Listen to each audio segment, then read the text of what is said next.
It's worth noting that we're being pretty broad with our definition of survival here, as we wanted to offer something slightly different from a big list of first-person wilderness games, where A, you get hungry, and B, stuff clips through walls all the time. There are games on this list, in fact, which barely have anything in common with each other, beyond the fact that the player must, survive. So watch this video to the very end. This is Gameatology. Number 10. Raft. While other survival games pit you against a bleak, often zombie-ridden hellscape, Raft casts you out to sea. Trapped all alone on your titular pile of wooden planks with no land as far as eye can see, Raft is a bit like the video game equivalent of The Life of Pi. Except, instead of trying to stay alive with hungry tigers as your maroon next-door neighbor, it's the sharks you've got to worry about in this early access briny survival sim, as they'll chomp their way through practically anything they can fit into their toothy maws, including that rickety raft of yours. Number 9. The Forest. The Forest is a stressful, terrifying nightmare. At night, it's even worse. That's when the cannibals get bolder. If you see their torches flickering in the distance, you'll know you need to find somewhere to hide. You're not entirely helpless, though. You can surround your base with traps and fortifications, taunting the cannibals to try their luck. They're ferocious, but they're clever too, working together to take you down and protecting their injured. These aren't mindless monsters, but rather a whole society that's determined to turn you into dinner. Number 8. Terraria. Your first instinct might be to conflate Terraria with a 2D Minecraft. What with all that mining and crafting? But Terraria pinches just as much from action games and RPGs, sending you below the surface of its randomly generated worlds to kill monsters and snatch loot. And because every dungeon worth its salt has a village full of people ready to help adventuring heroes, you can build one yourself. With shelter, NPC chums, and workstations, you'll be able to make increasingly more ambitious expeditions. The further into it you get, the wilder it becomes. You could lose yourself for days in the wiki, reading up on how to get rocket boots or guns made out of sharks. But the joy of discovering things for yourself is also a huge part of Terraria's appeal. It's full of surprises, and you never really know what you're going to find when you start chipping away at a cave wall with your pixel axe. Number 7. Astroneer. Playing Astroneer makes us incredibly happy. Survival should be hard, but Astroneer is built on a wild new idea. What if it actually wasn't hard at all? Madness! The only thing you need to worry about is oxygen, but as long as you're hooked up to a base or a vehicle, you'll never run out, and you can keep topping up your own supply. With that taken care of, you can start expanding quickly, going on long expeditions into gorgeous alien frontiers. Rather than a rugged survivalist, you're a scientist, studying new worlds and developing research outposts.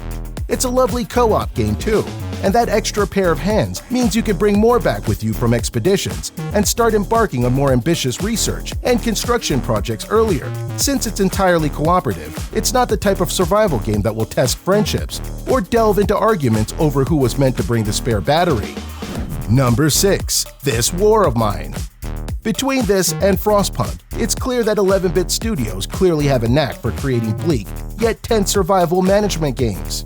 During the day, survivors have to stay indoors, and that's when you manage your hideout, choosing how to spend precious, fleeting resources. There are so many demands, but so few problems you can solve at once. This War of Mine doesn't glorify war or the ability to survive one. It tells harrowing stories and forces players to wrestle with the ethics of survival. With its more intimate perspective, it's also quite a bit more effective than Frostpunk. It's not easy to care about 100 faceless randos, but we felt completely responsible for the well-being of Boris, Katya, and the rest of the survivors. Number 5. Don't Starve. Keeping your belly full is a persistent concern in Don't Starve, but running out of nutritious grub is far from the only threat facing any survivors. Unlucky enough to get trapped in this gothic wilderness, killer bees, territorial pigmen, and giant one-eyed birds can all send you to an early grave, but other dangers are less tangible. Even your own mind can become an enemy, summoning shadowy hallucinations whose attacks are all too real. You've got to push through it all, venturing out into the sanity-reducing wilderness to hunt for resources, to feed your science and alchemy machines. It's a race to get home before it gets dark, too, building up before the world becomes even more dangerous. Every step you take from the safety of your campfire or base puts you more at risk, but the call of adventure is alluring. Number 4. Neo Scavenger. There's more than a hint of Fallout in Neo Scavenger's Wasteland, especially if you survive for long enough for the story to start unfurling. But where Fallout is a post-apocalyptic power fantasy, Neo Scavenger never passes up an opportunity to remind you how vulnerable you are. This is a game where a little scratch can ultimately kill you. It's merciless, but only if you look at each abrupt life as a failure, instead of what they really are, self-contained fables. Killing lots of mutants won't give you experience, and it won't suddenly give you a trait that makes you a more effective mutant murderer. Instead, through failure and success, you'll learn the best way of dealing with whatever crisis you come across. It's the best kind of permadeath. Starting again is exciting because it's a chance to test out a new character build, mixing and matching different abilities and flaws. Certain locations are fixed, but the map does get reconfigured when you start a new life, so you won't constantly be repeating the same journeys. Number 3. RimWorld. RimWorld's stranded colonists have a lot to contend with: wild animals, raider attacks, disease, drug addiction, and even their fellow colonists. It's a harsh place, and keeping them alive takes a lot of work. The elaborate simulation means that surviving amounts to more than just keeping colonists well-fed. If one of your colonists gets into a big fight with their partner, spiraling into a depression and refusing to eat, it won't matter if you got a freezer full of food. And what if that colonist is also the only doctor? Now, if someone gets badly injured, which is bound to happen, they might not be able to get the medical aid they so desperately require. Everything from stress to unseasonably hot weather can spell doom for your colony. Number 2. The Long Dark.